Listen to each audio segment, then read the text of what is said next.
Hello and welcome back to another horror story. আজকে আমরা একটানা বেশ কয়েকটা ঘটনা শুনব। প্রতিটা ঘটনাই আমি ইমেইলের মাধ্যমে পেয়েছি, আর আজকের ঘটনাগুলি আমি নিজেই বেশ যত্ন সহকারে বাছাই করেছি। প্রতিটা ঘটনাই একটার থেকে আরেকটা বেশি ভয়ঙ্কর। তাহলে চলুন বেশি দেরি না করে আমাদের আজকের ভৌতিক অভিজ্ঞতার জার্নিটা শুরু করা যাক। শুরু করছি আমাদের প্রথম ঘটনা। আমাদের প্রথম ঘটনাটি পাঠিয়েছে একজন মেয়ে। সে তার নাম পরিচয় কোনো কিছু প্রকাশ করতে চাচ্ছে না, তাই আপাতত আমি তার নাম নিতে পারছি না। ঘটনাটা শুরু হয় 2021 সালে। তখন সে সবেমাত্র ক্লাস 8-এ পড়ে। বুঝতেই পারছেন, তার মানে সে খুব বয়স্ক মানুষ এমন না। তারা বর্তমানে যে জায়গায় থাকে সেই জায়গাটা আগে একটা শ্মশান ছিল, তবে এখন আর সেখানে শ্মশান নেই। পরবর্তীতে জায়গাটা একটা বাজারের সাথে মিশে যায়, আর বর্তমানে এখানে শ্মশানের কোনো অস্তিত্ব খুঁজে পাওয়া যায় না। বলতে পারেন এখন বর্তমানে জায়গাটা একদম স্বাভাবিক। ঘটনা বলতে গেলে সবার আগে বলতে হবে মেয়েটার দাদার কথা। তার দাদা ছিল খুবই পরহেজগার একজন মানুষ। তিনি ছিলেন কোরআনের হাফেজ, 5 ওয়াক্ত নামাজ পড়তেন, এমনকি কখনও তাহাজ্জুদের নামাজও বাদ দিতেন না। দুর্ভাগ্যবশত 2019 সালের আগেই তার দাদা মারা যায়। তার দাদা মারা যাওয়ার আগ পর্যন্ত তাদের পরিবারে কোনো সমস্যা ছিল না। সামাজিক অর্থনৈতিক কোনো প্রকার সমস্যায় কখনো তাদের পরিবারে আসেনি। প্রতিটা পরিবারে কিছু না কিছু দেখবেন যে পারিবারিক সমস্যা থাকে, কিন্তু যতদিন তার দাদা জীবিত ছিল ততদিন পর্যন্ত সেইগুলো কখনো তাদের পরিবারে আসেনি। যেদিন থেকেই তাদের দাদা মারা যায় তারপর থেকেই একটার পর একটা সমস্যা লেগেই আছে। তাদের পরিবারের অনেকেই মনে করে হয়তো তাদের দাদার উপর একটা রহমত ছিল, আর দাদার রহমতের কারণেই পরিবারে কোনো সমস্যা হতো না। আর এখন যেহেতু দাদা নেই, তাই এই সমস্যাগুলি হচ্ছে। যাই হোক, মূল সমস্যা এটা ছিল না। আসল সমস্যা কিছুদিন পর থেকে শুরু হয়। একদিন মেয়েটা তার বান্ধবীর বাসা থেকে ফেরার সময় হঠাৎ একটা গরম বাতাসের ঝটকা ফিল করে। বাতাস আমাদের কখনো গরম লাগে না, বাতাস আমাদের সবসময় স্বাভাবিকভাবে ঠান্ডাই লাগে, কিন্তু কোনো কোনো ক্ষেত্রে বাতাস আসলে গরম লাগলেও এতটা গরম লাগে না, যেটা আমাদের যে সহ্যের সীমা পার হয়ে যায়। মেয়েটার বর্ণনা অনুযায়ী সেই বাতাসটা অস্বাভাবিক রকমের গরম ছিল। যাই হোক, তখনও তার তেমন কিছু হয়নি। সমস্যাটা শুরু হয় সেই দিন রাত থেকে। সেই দিন রাতেই তার প্রচণ্ড পরিমাণে জ্বর আসে। সেই জ্বর কোনোভাবেই ভালো হচ্ছিল না। এক এক করে তাকে বেশ কয়েকটা ডাক্তার দেখানো হয়, নানা রকম টেস্টও করানো হয়, কিন্তু কোনোভাবেই কোনো সমাধান খুঁজে পাওয়া যাচ্ছিল না। সমাধান তো দূরের কথা, ডাক্তাররা আসলে মেয়ের কোনো রোগই খুঁজে পাচ্ছিল না। টেস্টে আসছিল যে সব কিছুই নর্মাল। ডাক্তাররা নিজেরাও কনফিউজড হয়ে যায় যে সব কিছুই তো নর্মাল, তাহলে মেয়েটা অসুস্থ কেন? এসব দেখে মেয়েটার মা একটু আন্দাজ করতে পারে যে হয়তো এখানে অন্য কোনো কাহিনী আছে। যেহেতু ডাক্তাররা কোনো সমস্যা ধরতে পারছে না, তার মানে হয়তো ব্যাপারটা মেডিকেল না, ব্যাপারটা হয়তো প্যারানরমাল কিছু একটা। তাই সে একজন হুজুরকে বাড়িতে ডেকে আনে। হুজুর কোরআনের আয়াত পরে বেশ কিছু পানি পড়া, তেল পড়া, এমন টাইপের কিছু জিনিস দেয়। আর দেখতে দেখতেই কয়েকদিনের মাঝে মেয়েটা সুস্থ হয়ে যায়। কিন্তু সমস্যাটা এইখানে শেষ হয় না, বরং আসল সমস্যাটা শুরু হয় এর পর থেকেই। এর কয়েকদিন পরেই মেয়েটার মা স্বপ্নে দেখে অদ্ভুত চেহারার একটা মানুষ এসে তাকে বলছে, তোমার মেয়ের উপর জিনের নজর পড়েছে, কিন্তু জিনটা তোমাদের ঘরে ঢুকতে পারবে না। তোমার শ্বশুর এই ঘরটাকে মৃত্যুর আগে বেঁধে রেখে গেছে, তাই তোমার মেয়েকে একা ঘরের বাইরে যেতে দিও না। যতক্ষণ তোমার মেয়ে ঘরের ভেতর থাকবে ততক্ষণই সে নিরাপদ থাকবে। ঘরের বাইরে যাওয়া মাত্রই সেই জিন তোমার মেয়ের ক্ষতি করার চেষ্টা করবে। তো কয়েকদিন সত্যি তার মেয়েকে একদম সে ঘরের বাইরে বের হতে দেয় নাই।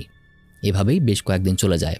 তারপর আবার একদিন সে স্বপ্নে দেখে আগের মতোই সেই একই ব্যক্তি তাকে স্বপ্নে এসে বলতেছে, শোনো, তোমার ঘর এখন নিরাপদ না। তোমার মেয়েকে নদী পার করে 7 দিনের জন্য অন্য কোথাও রেখে আসো। আর জিনের জন্য তোমরা নদীর পাড়ে, স্পেসিফিক্যালি ঘাটে, 1 কেজি মিষ্টি, 3টা ছাগল আর 2টা মোরগ রেখে আসো। আর তাহলেই সেই জিনটা চলে যাবে, আর সে তোমার মেয়ের কোনো ক্ষতি করবে না। তখন তার মা বাড়ির সবাইকেই স্বপ্নের কথা জানায়। এখন মেয়েটা ছিল পরিবারের অনেক আদরের মেয়ে, তার জন্য এতটুকু করাতে পরিবারের কেউই আপত্তি জানায় না। সবাই বেশ তড়িঘড়ি করেই এটার ব্যবস্থা করে ফেলে। স্বপ্নের কথা অনুযায়ী 21 কেজি মিষ্টি, 3টা ছাগল আর 2টা মোরগ নদীর ঘাটে রেখে আসা হয়। আর মেয়েটাকে নদী পার করে 7 দিনের জন্য তার এক আত্মীয়ের বাড়িতে রেখে আসা হয়। এসব করার পর মেয়েটা বেশ কিছুদিন ভালো ছিল, কিন্তু আবার একদিন হঠাৎ করেই মেয়েটা অসুস্থ হয়ে যায় এবং এইবার এত পরিমাণ অসুস্থ হয় যে তার নাক কান গলা দিয়ে রক্ত পড়তে শুরু করে। তাকে দেখে মনে হচ্ছিল হয়তোবা সে এখনই মারা যাবে। মেয়েটার শারীরিক অবস্থা দেখেই সবাই বেশ ভয় পেয়ে যায়। মেয়েটাকে তখন দ্রুত তাদের নিজেদের বাড়িতে নিয়ে আসা হয়। সেদিন রাতে মেয়েটার মা আবারও স্বপ্নে দেখে যে সেই আগের ব্যক্তি এসে তাকে বলতেছে, তোমার মেয়েকে কেউ কালো জাদু করার চেষ্টা করতেছে, আর যেসব জিন দিয়ে কালো জাদু করতেছে তাদের সাথে কোনোভাবেই আমরা পারবো না। তোমার মেয়েকে দ্রুত কোনো বিজ্ঞ আলেমের কাছে নিয়ে যাও। আর অবাক করার মতো বিষয় হলো, এই একই স্বপ্ন শুধুমাত্র মেয়েটার মা দেখেনি, এবার বাড়ির অন্য লোকেরাও সেদিন রাত্রে ঠিক একই স্বপ্ন দেখে। মানে তখন তারা বুঝে উঠতে পারছিল না যে এখন কি করা যায়, তারা এখন কোন আলেমের কাছে যাবে। তাদের মাথায় তখন কারো নামই আসছিল না। যখন তারা এরকম আলেম খোঁজাখুঁজিতে ব্যস্ত, তখনই হঠাৎ মেয়েটার দাদার এক পুরনো বন্ধু তাদের বাড়িতে আসে। তাকে কেউ খবর দেয়নি, কেউ তাকে কিছু বলেওনি, সে সম্পূর্ণ নিজে থেকেই তাদের বাড়িতে আসে। এসে সে বলে, কয়েকদিন ধরেই তার মনে হচ্ছে যে এই বাড়িতে হয়তো কোনো সমস্যা হচ্ছে, তাই সে নিজে থেকে বাড়িতে দেখতে এসেছে যে কোনো সমস্যা আছে কিনা। এটা শুনে বাড়ির সবাই বেশ অবাক হয়ে যায়। তখন তাকে বাড়ির সব সমস্যার কথা সুন্দর মতো গুছিয়ে সবাই খুলে বলে। সব কিছু শুনে তিনি মেয়েটাকে নিয়ে আসেন, আর আসন পেতে বসে মেয়েটা চোখ বন্ধ করে নানা রকম সূরা পড়তে শুরু করে। কিছুক্ষণ পর চোখ খুলে তিনি যা বলেন এটা শুনে বাড়ির সবাই একদম অবাক হয়ে যায়। তিনি বলেন যে তোমাদের মেয়েকে কেউ প্রেমের প্রস্তাব দিয়েছিল, কিন্তু তোমার মেয়ে সেটা রিজেক্ট করে দিয়েছে, আর তার উপর প্রতিশোধ নেওয়ার জন্যই মেয়েটার চুল নখ এগুলো কোনোভাবে সংগ্রহ করে ছেলেটা কারোর সাহায্য নিয়ে তার উপর কালো জাদু করতেছে আর তাকে নিজের বশে আনতে চাইছে। এই কাজের জন্য সে নানা রকম খারাপ আর শক্তিশালী জিন ব্যবহার করছে, কিন্তু সে এমন জিন ব্যবহার করছে সেগুলো ছাড়ানোর ক্ষমতা আমার নেই। তবে আমার পরিচিত এক হুজুর আছে, তার কাছে নিয়ে গেলে হয়তো বা কোনো সমাধান পেতে পারো। তার কথা মতো মেয়েটার পরিবার সেই দিনই এই হুজুরের কথা মতো তার পরিচিত হুজুরের কাছে যায়। হুজুরের কাছে যাওয়া মাত্রই হুজুর তাদেরকে দেখি বলে ওঠে, আরে তোমরা চলে এসেছো। অর্থাৎ তিনি এমন ছিল যে আগে থেকেই জানতেন যে তারা আসবে। মেয়েটাকে দেখেই হুজুর বলে ওঠে, ওকে গোসল করিয়ে পাক পবিত্র করে আমার সামনে নিয়ে আসো, কারণ তার শরীরে এখন জিন হাজির করতে হবে। হুজুরের কথা মতো মেয়েটাকে ভালো মতো গোসল করিয়ে আর পবিত্র একদম নতুন ফ্রেশ কাপড় পরিয়ে হুজুরের সামনে এনে বসানো হয়। তারপর হুজুর মেয়েটার মাথায় হাত রেখে নানা রকম সূরা আর কি যেন পড়তে শুরু করে। একটু পরে দেখা যায় মেয়েটা কেমন জানি কাঁপতে শুরু করেছে। কাঁপতে কাঁপতে হঠাৎ সে চিৎকার দিয়ে ওঠে। তার গলার ভয়েসটাও সম্পূর্ণ ছেলে মানুষের মতো হয়ে যায়।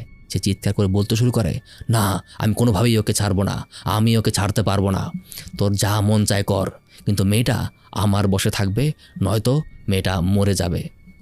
এইভাবে বেশ কিছুক্ষণ হুজুর জিনটার সাথে কথা বলে, কিন্তু কোনোভাবেই সে জিনটাকে হুজুর বশে আনতে পারছিল না।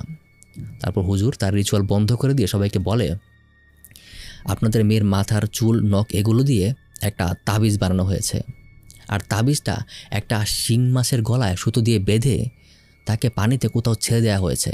যতক্ষণ পর্যন্ত ওই শিং মাছের গলা থেকে তাবিজটা না সরানো হবে ততক্ষণ আপনাদের মেয়েকে সুস্থ করা যাবে না।